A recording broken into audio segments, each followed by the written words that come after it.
All right, well, it's late, but Russell Wilson is going to sign a 1-year deal with the Pittsburgh Steelers when the new league year starts. It's going to be a veteran, veteran minimum deal, and that is because the Broncos are paying him about $39 million or so.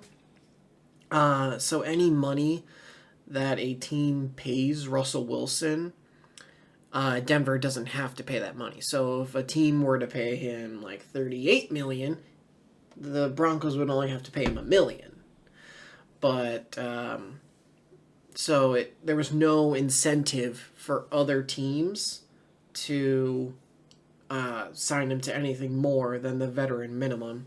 And if they wanted to throw in a second year, technically they could. They could do a 2-year deal if they wanted to do, say 30 million plus whatever. So 31.2 million. So that'd be okay. You're gonna make 1.2, and next year you'll make 30. But no team is gonna do that because we don't know, what Russell really is. Was Denver just a really, really bad fit for him? Potentially. But he will be a Pittsburgh Steeler in just a couple days. The Broncos will officially release him, and then he'll be free to sign with Pittsburgh. He spent time in the Steelers facility on Friday. He actually was at the Giants facility even before that. But apparently he spent 6 hours at the Steelers facility, according to Josine Anderson. I think that was her name. Yeah, Josina, right? I think. But apparently he spent 6 hours at the facility talking to Mike Tomlin, Arthur Smith, others. He even, before going to the Steelers facility, talked with players just to do a little bit of homework and know what he's getting into when he gets there. So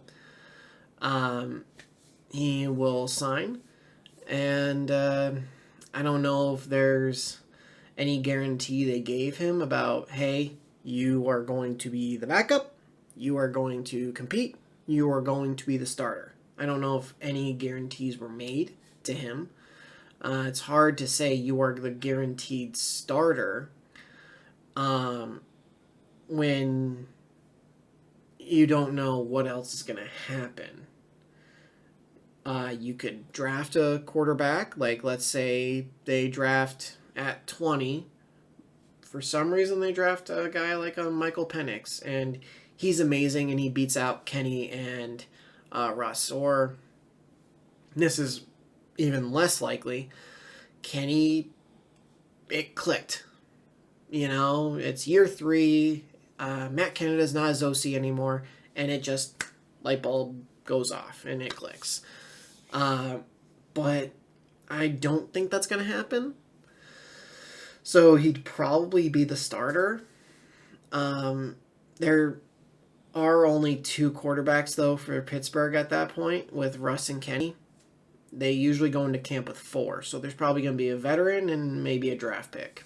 The veteran, if I had to guess, Ryan Tannehill, just so he knows the Arthur Smith system. He can teach it to Kenny, teach it to Russ, and teach it to a draft pick, whether that be a middle round guy like a Spencer Rattler, or trying to think who else is going to be there in the middle rounds. Who else is going to be a middle round pick? I think Sam Hartman is going to be a middle-ish, maybe late round pick. Joe Milton, I think he's going to be a late round pick, middle round pick. There's a few guys in there, but who knows what's really going to happen. So that is it for this. If you guys did enjoy this, do leave a like. And if you're new to the channel, hit that subscribe button, turn notifications on. And I will see all you guys in the next video. Thanks for watching.